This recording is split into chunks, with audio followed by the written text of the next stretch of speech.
So this preacher is upsetting a lot of people for talking about Jesus on Christmas.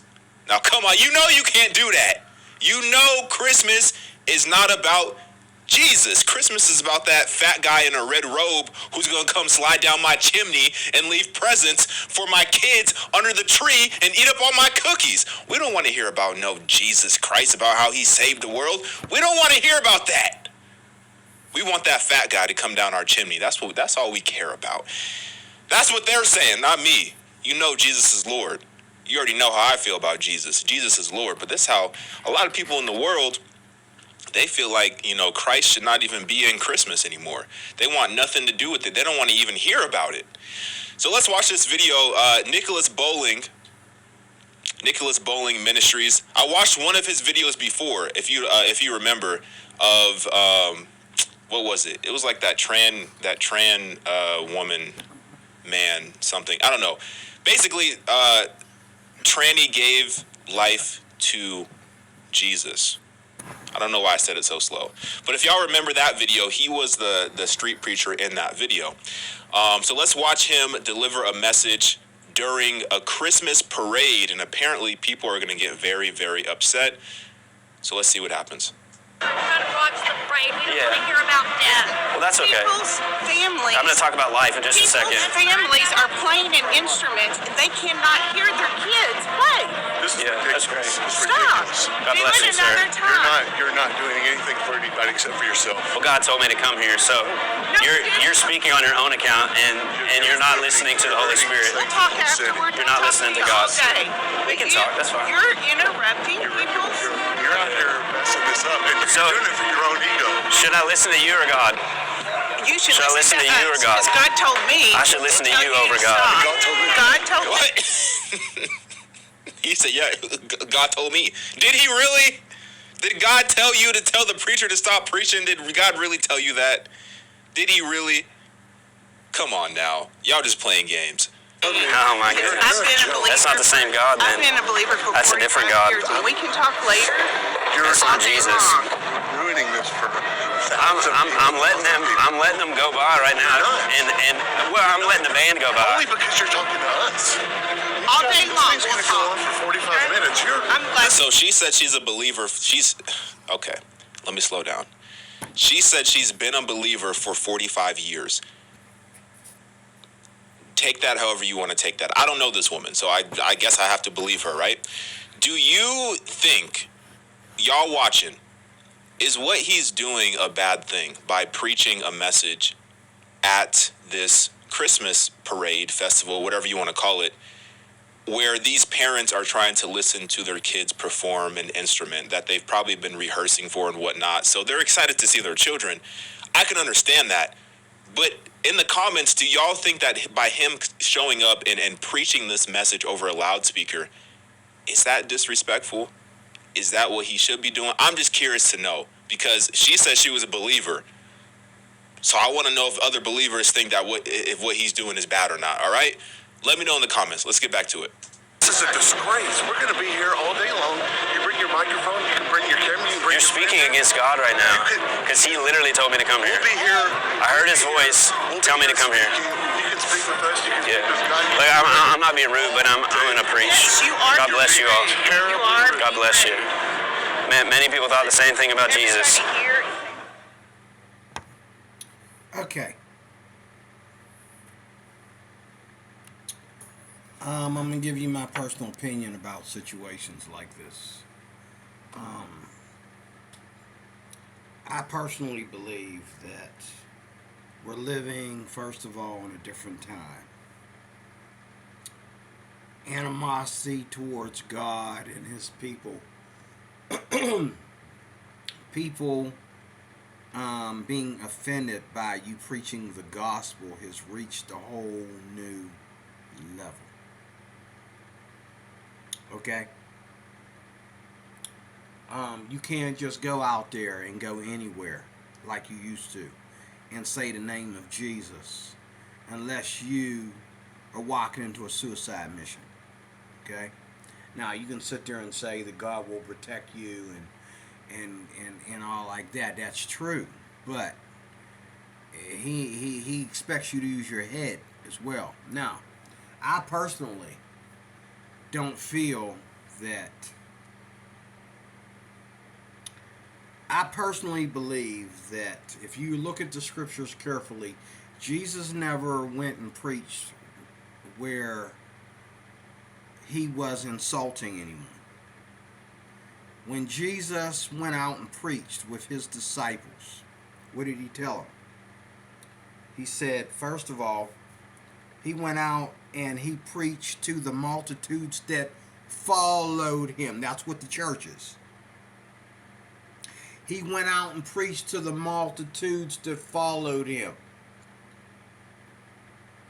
He went out and preached to the multitudes that followed him. That's Jesus. And he told his disciples, if you go out and they don't accept you, shake the dust off your hands and your feet and move to another town. And the apostles, like the Apostle Paul and Peter, okay, they not only started churches and went from house to house preaching the gospel, from house to house, not out in the public, okay, for them to be insulted and assault other people. But Paul asked permission to speak to the council. He went to some big places. He said, people, is it all right if I talk to you about the unknown God?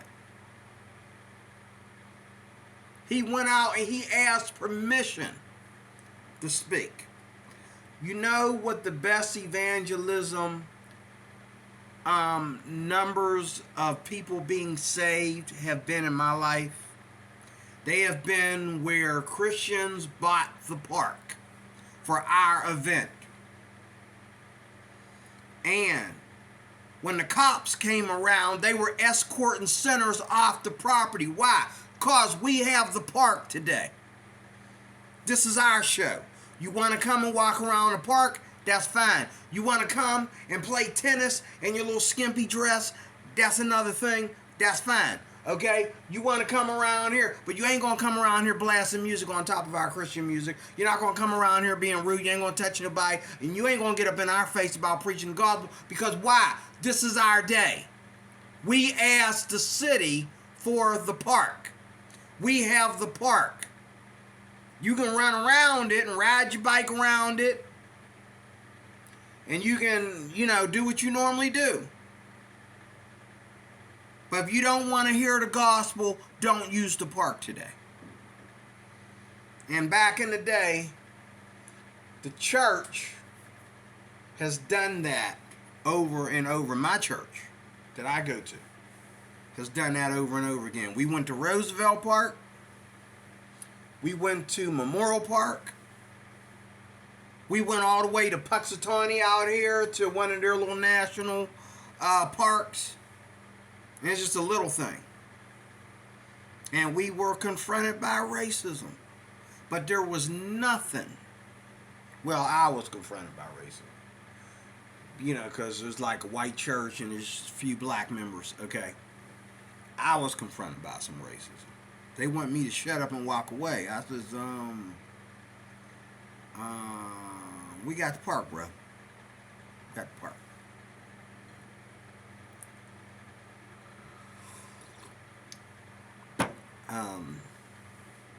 But really though,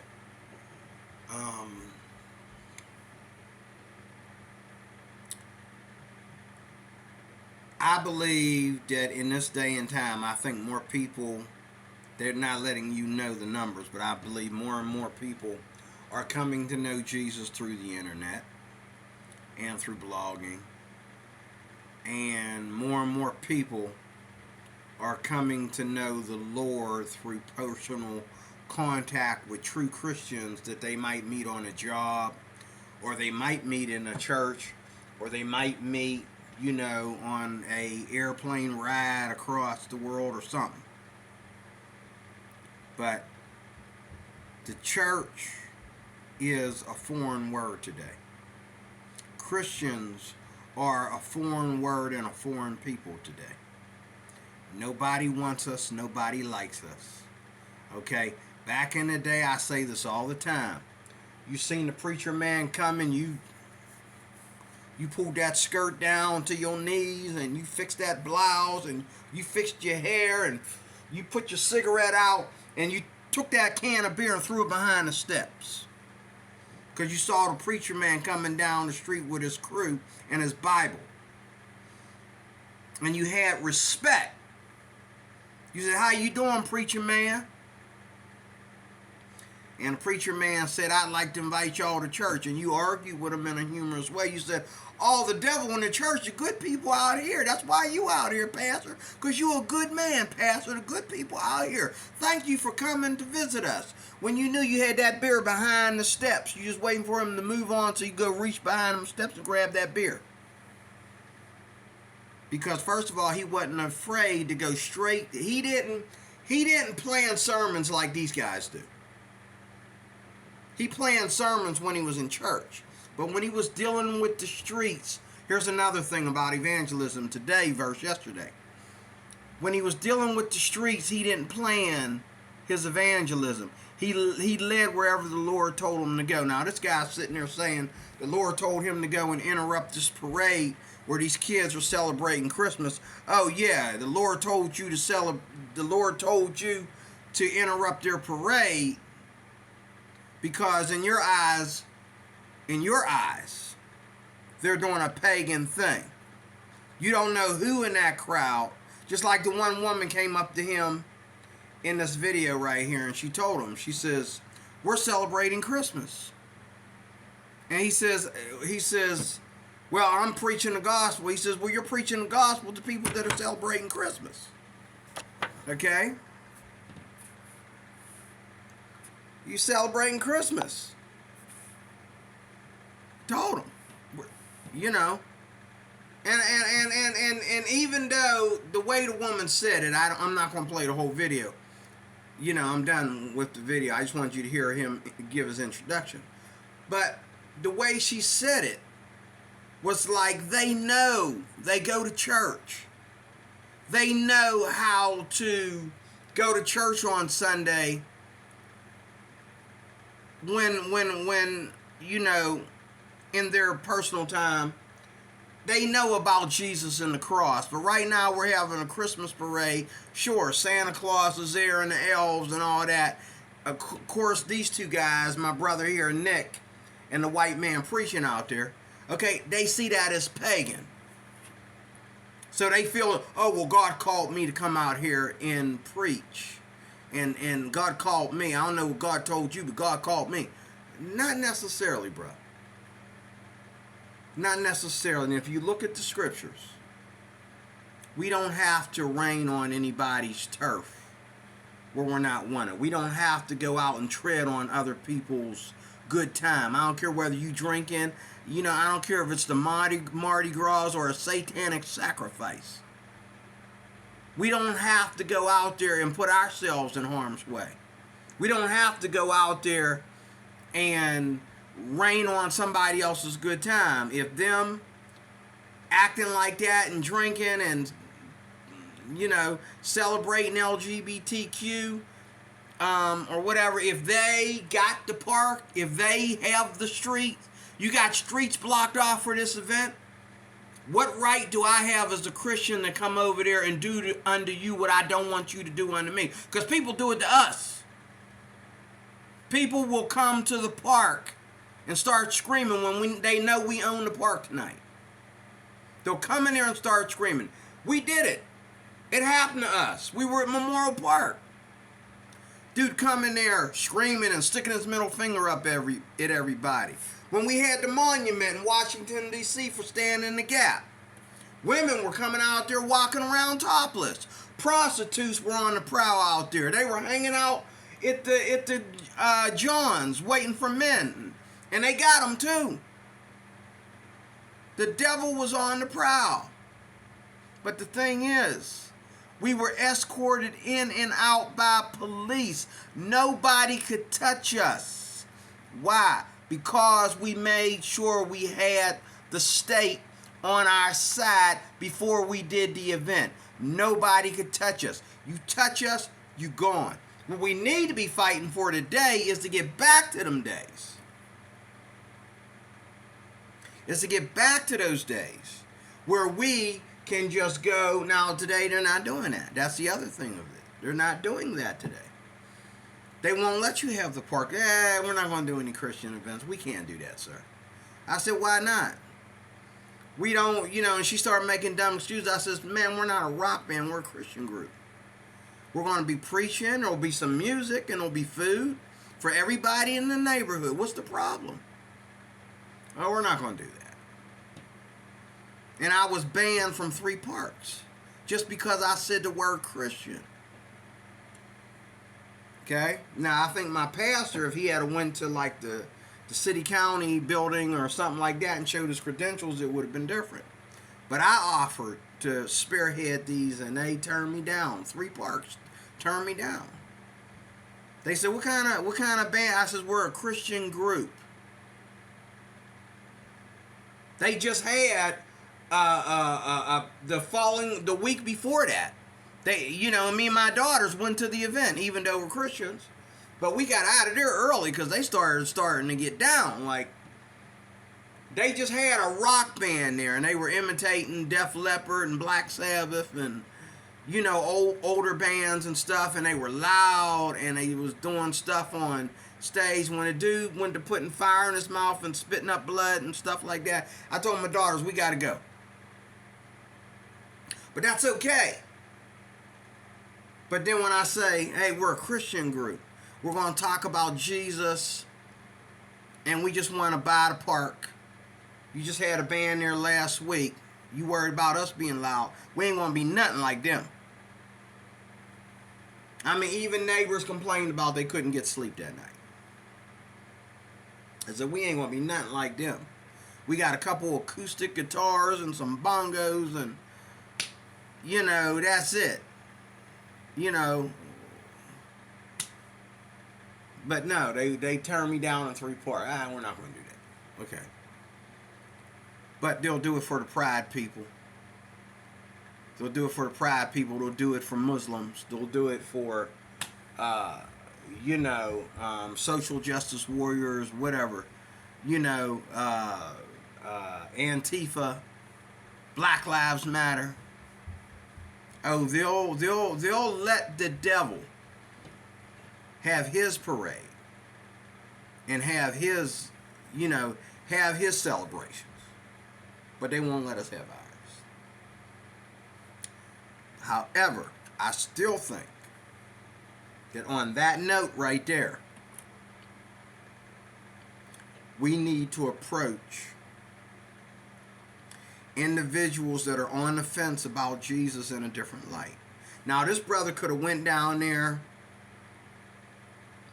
and he could have gotten a crowd and talked to people instead of going out there with a mic and a loudspeaker and talking over a parade where we're talking kids,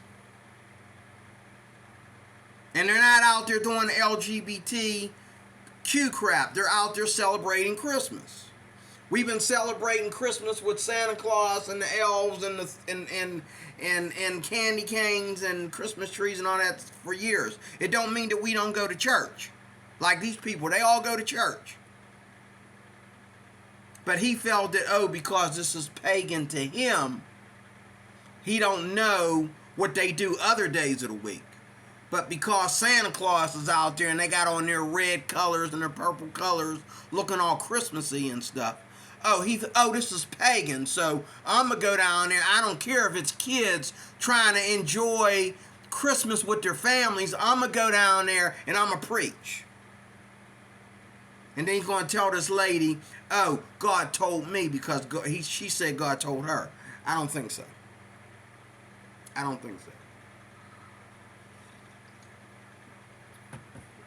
I remember one time a guy wanted to go to a yard sale and preach the gospel. I said, are those friends of yours? He says, no. I says, I'm going to the yard sale to buy I'm going to the yard sale to buy stuff. What you going for? I'm going to go down there. I'll buy something. I'm going down to preach the gospel. Preach, a lot of times Christians want to preach the gospel like cops want to arrest people. I've seen people, convince themselves that they preached the word to me and they delivered me from something, and then they walked away, didn't even want to shake my hand because they were all coppy about it. They were all police about it. That's not the way we're supposed to be. That's not That's not the way we're supposed to be as Christians. We're supposed to tell people about Jesus, whether we do it at home, we do it at Giant Eagle. There's no law in the Bible that says we got to go out here to the streets and interrupt a kid's Christmas party to preach the gospel. There's no law that says I have to go out there and let somebody hit me or end up having to defend myself from somebody. Now, I gotta admit, this guy isn't really good at what he's doing. He's preaching truth, but he's not really good at it. If he was David Lynn, they'd all turn around from that party and walk over there to him and be doing a circle around him. They would hear the message. But he's talking like his pastor put him out there instead of his pastor doing it himself. Okay?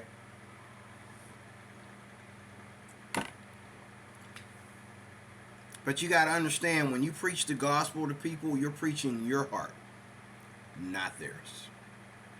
Okay? The best thing for you to do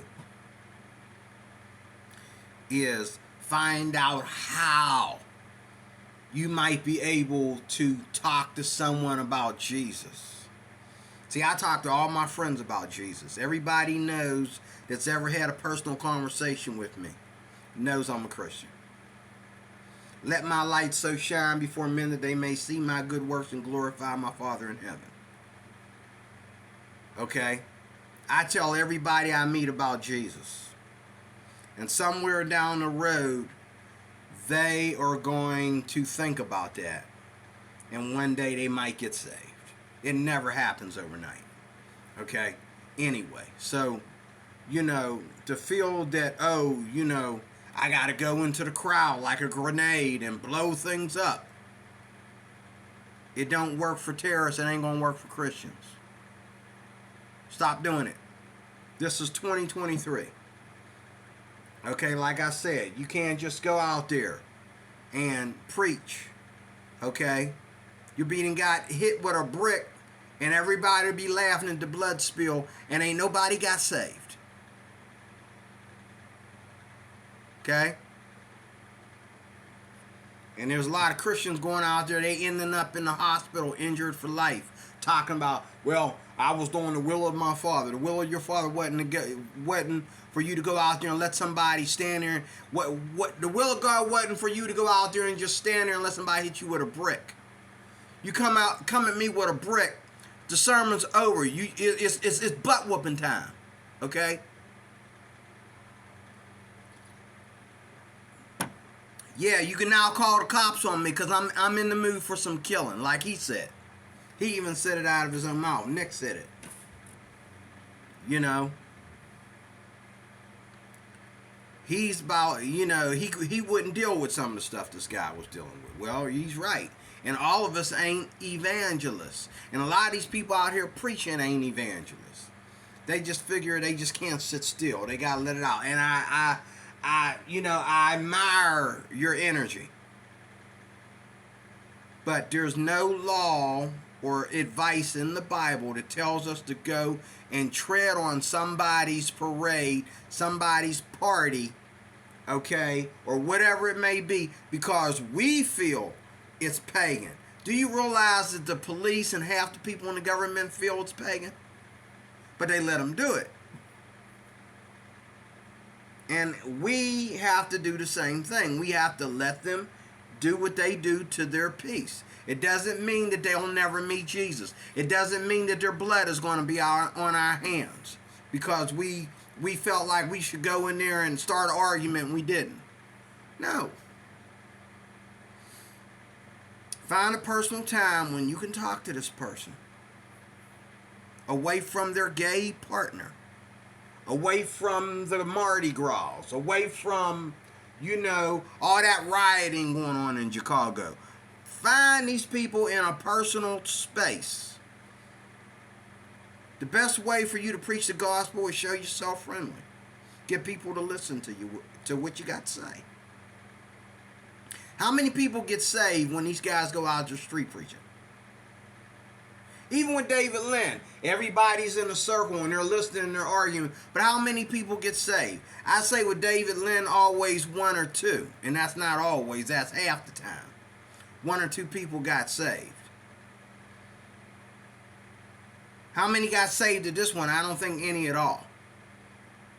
He just got everybody pissed off. I'm not out here to piss people off. I'm out here to tell people about the love of Jesus. You got to understand, it's Jesus' love that saves people, not you pissing them off. Oh, well, he's mad now. He's coming over here. Praise the Lord. Somebody's about to get saved. And not necessarily. 9 out of 10. Okay? Okay, he's coming over there with anger. And he's pissed. And I'm not trying to be a chicken about anything. I'm telling you, there's a better way.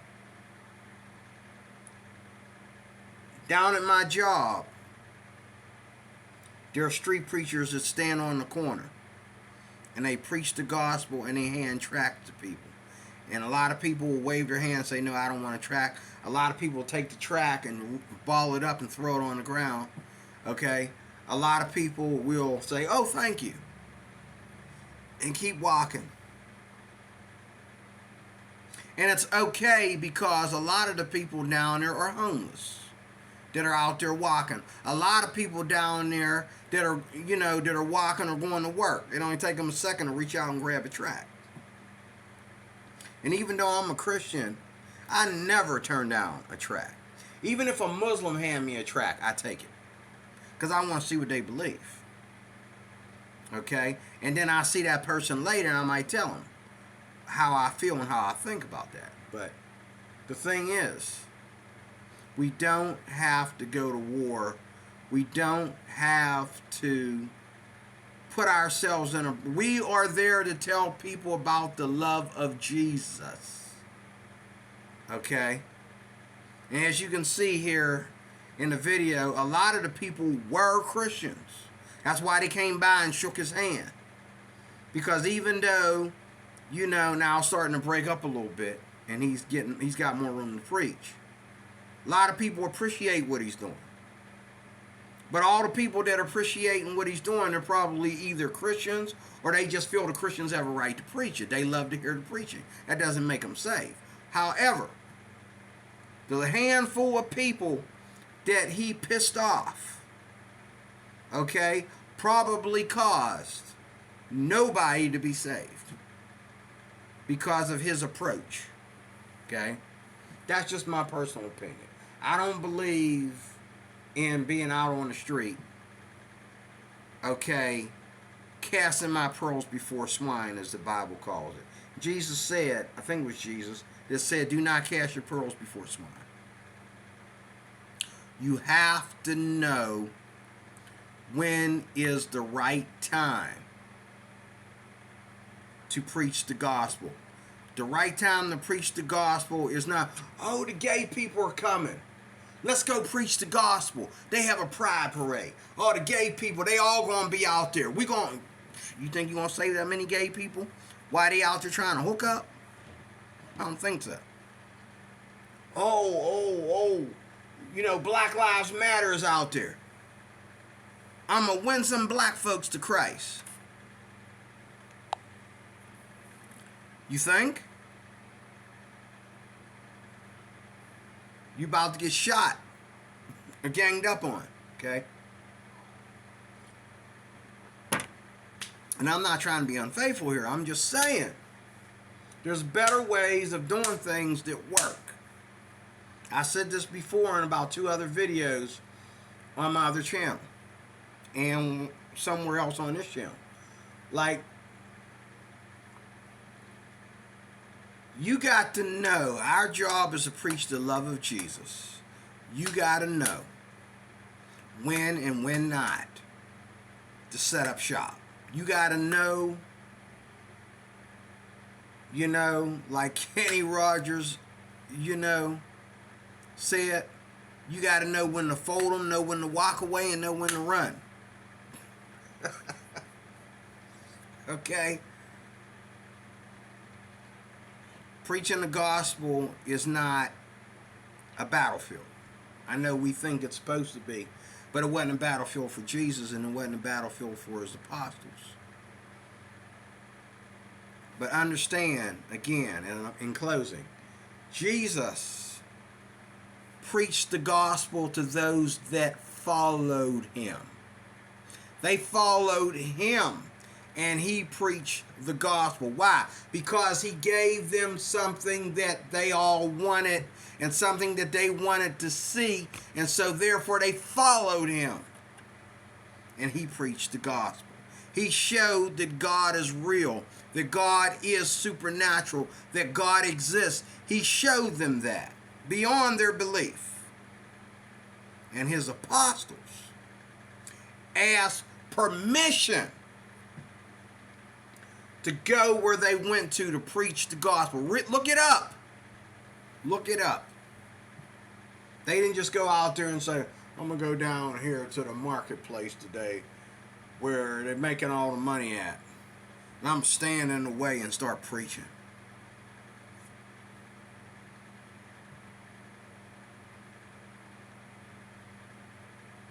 And then here's my last one. And for years I read this verse and I did not understand. You remember the preaching of the seed and the sower? Okay, that's evangelism. Okay?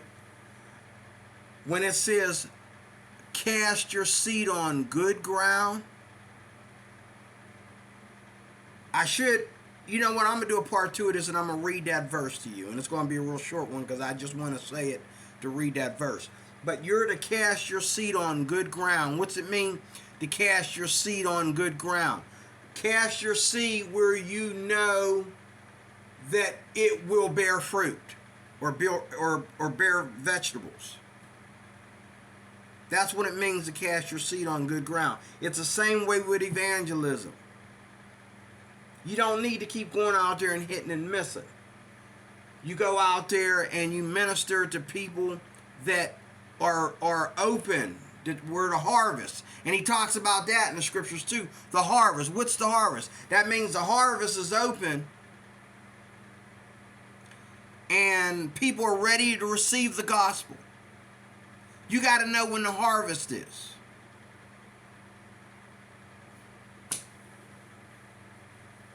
And it's easy when you're speaking to people one-on-one because you're only going to say one-on-one. You're only going to say one at a time anyway. It's easy when you meet people. You know that they're ready to receive by the conversation that you're having. But you ain't having conversations with people by walking up on a pride parade or walking up on a Christmas parade because of your personal feelings, what you want to call God. No, it's not God, it's your personal feelings. You want to go out there, okay, and preach. But you ain't got no friends. Ain't nobody having no personal conversation with you. You know who gets saved at a David Lynn street preaching? Is the people from his church talking to people in the crowd about Jesus. The woman that got angry at David, a woman came over and calmed her down, and they went way over here in the corner where nobody could hear them, and they were having a conversation about Jesus. This is what gets people saved, not the interruption. That's what gets people saved, not the interruption. So I hope you learned something there. If you disagree with me, that's fine. Let me know. Leave something in the comments section, and maybe I'll go your way instead of mine. But I've done my research on this. And if you look at the scriptures, there's a better way. Okay? So God bless you. D-Roy Cruz, your Life Applications Officer, Cruz for Christ. Talk to you soon with more later. God bless.